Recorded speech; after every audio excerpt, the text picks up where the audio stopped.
Hello, আসসালামু আলাইকুম। তো সকাল সকাল দেখতে পাচ্ছেন ব্রাশ আর পেস্ট নিয়ে চলে আসলাম পুকুর ধারে। আসেই দেখি এখানে মাছ মারা হচ্ছে। তো আপনাদেরকে এখন দেখাবো যে পুকুর ধারে কি কি মাছ পাওয়া যায়। তো এত সুন্দর দৃশ্য গ্রামের, সবাই দেখো তোমরা কেমন লাগে। ওই যে এখানে মাছ ধরা হচ্ছে, দাঁড়াও একটু ভিডিওটা। মানে টক খাওয়ার জন্য পায় না।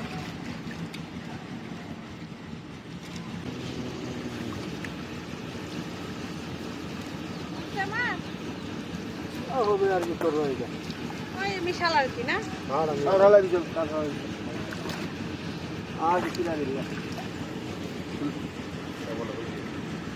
মৌকা না পুটি, মৌকা না।